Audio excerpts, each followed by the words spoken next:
VC classes में बहुत बहुत स्वागत है दोस्तों। और आज मैं लेकर उपस्थित हूँ अनेक शब्दों के लिए एक शब्द का प्रैक्टिस सेट। तो चलिए हम बढ़ते हैं अपने पहले प्रश्न की तरफ। दोस्तों पहला प्रश्न है कि जिसका उत्तर देकर खंडन किया गया हो उसके लिए एक शब्द क्या होगा। तो उसके लिए एक शब्द होगा प्रयुक्त।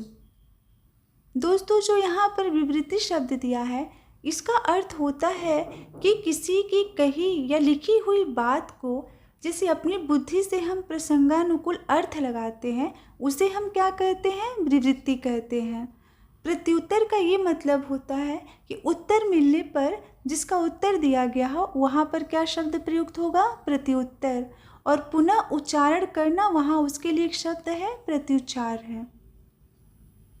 दूसरा प्रश्न है कि उत्तर देकर खंडन करना के लिए एक शब्द क्या होगा।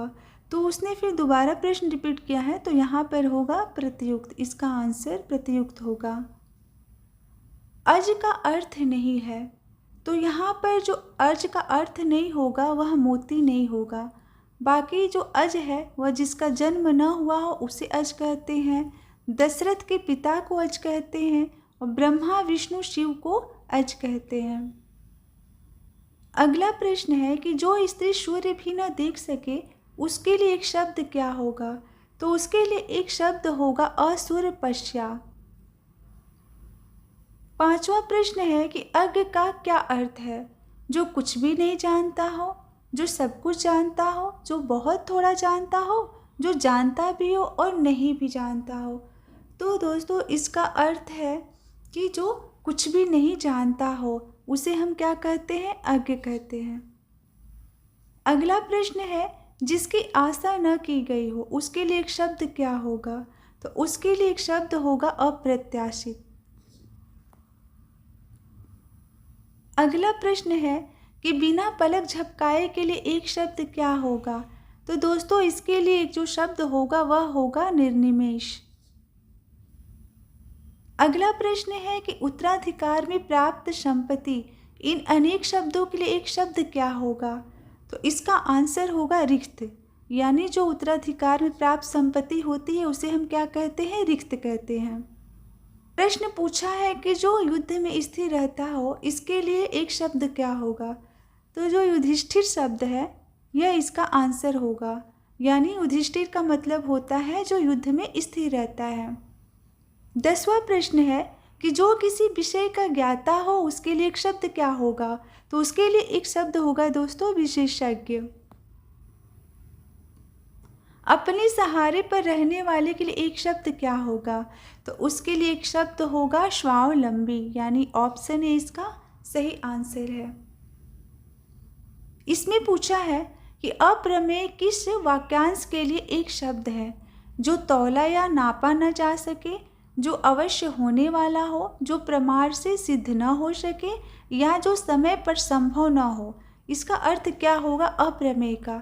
तो दोस्तों यहाँ पर जो ऑप्शन ए है यह भी सही होगा और ऑप्शन सी भी सही होगा। अप्रमेय का मतलब होता है जो तौला या मापा न जा सके और जो प्रमाण से सिद्ध न हो सके। इन दोनों के लिए क्या होता है, अप्रमेय शब्द प्रयुक्त होता है। यानी जो तौला या नापा न जा सके और जो प्रमाण से सिद्ध न हो सके। अगला प्रश्न है कि जिसकी पहले से कोई आशा न हो उसके लिए एक शब्द क्या होगा। तो उसके लिए एक शब्द होगा अप्रत्याशित। यानी ऑप्शन ए इसका सही आंसर है। राज्य द्वारा निकाला गया आधिकारिक आदेश वाक्यांश के लिए एक शब्द क्या होगा। तो इसे हम कहते हैं अध्यादेश। यानी ऑप्शन बी इसका सही आंसर है। अगला प्रश्न पूछा है कि वह स्त्री जिसका पति परदेश यानी विदेश गया हो उसके लिए एक शब्द क्या होगा। तो दोस्तों उसके लिए एक शब्द होगा प्रोसित पतिका। यानी जिसका पति, जिस स्त्री का पति विदेश यानी गया हो परदेश में तो उसे हम क्या कहते हैं, प्रोसित पतिका कहते हैं। अगला प्रश्न है अनुचित बात के लिए आग्रह करने वाला क्या कहलाता है।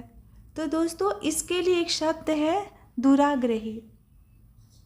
ध्यान रखिएगा अगर पूछता है कि जो अनुचित बात के लिए आग्रह करने वाला यानी जो इंसान है उसके लिए दुराग्रही होगा, और जो विचार आते हैं अनुचित बात के लिए जिद करना, हट करना, उसके लिए एक शब्द क्या होगा? दुराग्रह होगा।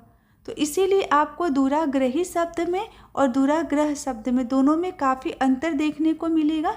अतः आप प्रश्नों को ध्यान से पढ़ें, फिर उसका आंसर दें। अगला प्रश्न है दोस्तों कि अनेक शब्दों के लिए एक शब्द के नीचे लिखे विकल्पों में कौन सा विकल्प गलत है। यहाँ पर जो ऑप्शन डी दिया है दोस्तों, वह आदि से अंत तक जो एक शब्द है अनंत, यह गलत है। इसका आंसर होगा आदोपांत। इसके लिए एक शब्द क्या होगा? आदोपांत होगा, आदि से अंत तक का। बाकी जंगल की आग दवानल कहलाती है, समुद्र की आग बड़वानल कहते हैं, और पेट की आग जठराग्नि कहते हैं। तीनों ही सही है। अगला प्रश्न है कि अपनी विवाहित स्त्री से उत्पन्न पुत्र, इसके लिए एक शब्द क्या होगा? तो इसके लिए एक शब्द जो होगा वह होगा औरस। प्रश्न पूछ रहा है कि जो ज्ञात इतिहास के पहले का हो उसके लिए एक शब्द क्या होगा, यानी जो इतिहास के पहले ज्ञात हो उसके लिए एक शब्द क्या होगा? तो उसके लिए हम प्रागैतिहासिक जो शब्द है वह प्रयोग करते हैं। दोस्तों अंतिम प्रश्न है कि जो बाएं हाथ से सधा हुआ उसके लिए एक शब्द क्या होगा? तो उसके लिए जो शब्द होगा वह होगा सब्यसाची, यानी कि जो बाएं हाथ से सधा हुआ होता है उसके हम क्या कहते हैं? सब्यसाची कहते हैं। और वामपंथी उसको कहते हैं जो बाएं रास्ते पर चले, जो बाएं रास्ते पर चले उसे हम वामपंथी कहते हैं। वज्रपाणी उसे कहते हैं जिसके पाड़ी यानी हाथ में, जिसके हाथ में वज्र हो। और वीणापाणी उसे कहते हैं जिसके हाथ में वीणा हो, उसे हम क्या कहते हैं? वीणापाणी। तो दोस्तों ऐसे ही प्रश्नों की प्रैक्टिस सेट के लिए जुड़े रहिए आप इसी क्लासेस में। मिलते हैं हम फिर अगली क्लास में।